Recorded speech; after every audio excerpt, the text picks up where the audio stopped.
You are the Redeemer. You are the Restorer. You are the Provider. You are the Defender. We worship you, Lord. We honor you, King of Glory. We give you glory. We give you honor. We thank you. We thank you. We thank you, Lord. Thank you, Lord. Thank you, Lord. Thank you, Lord.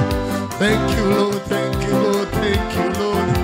We thank you, Lord. Oh, thank you, Lord. Thank you, Lord. Najua unaweza.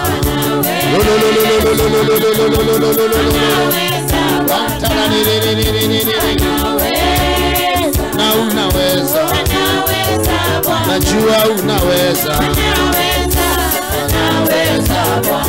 Ni wa uwezo. Wana wako.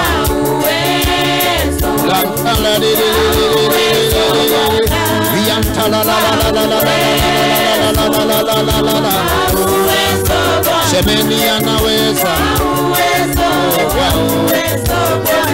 Nisheni mkono, mbarikini mtumishi wa Bwana.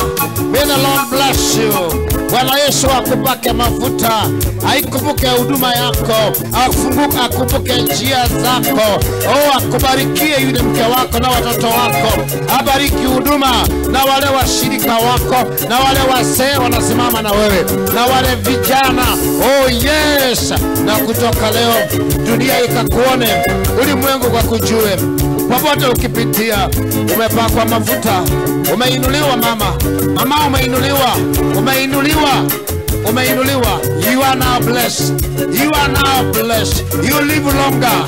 You live longer. Uishi miaka mingi na ubarikiwe na mali, ubarikiwe na watoto, ushinde milango ya maadui zako. As from today, upite kule watu hawakupita, milango ambayo haikufunguliwa ukaifunguliwe. You are my son. Receive now this. Oh my Father, thank you Jesus. Nyosheni mikono. Baba wetu ishie milele, tunamweka mtumishi wako wakfu. Kiwango kile ambacho alikuwa sasa, tumempatia mafuta mengine. Pokea nguo hii mpya, na kutoka leo spiritually and physically wakutasame kama mpako wa mafuta. Dhambi zako zimeondolewa, hauna hatia hata moja. You are out of danger now, and you are blessed by God in Jesus' name. Mpe Yesu makofi.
Yako ni hiyo.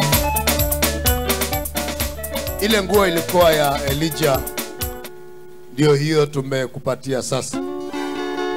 Tafsiri yake, why am I doing this? Kwa sababu ninakuwa mzee yeye ndiye anakuwa kijana. Nimehandle nguvu zile ambazo niko nazo, waona nimebaki hivyo. Kwa hivyo yale ambao sitaweza, remember me. God bless you.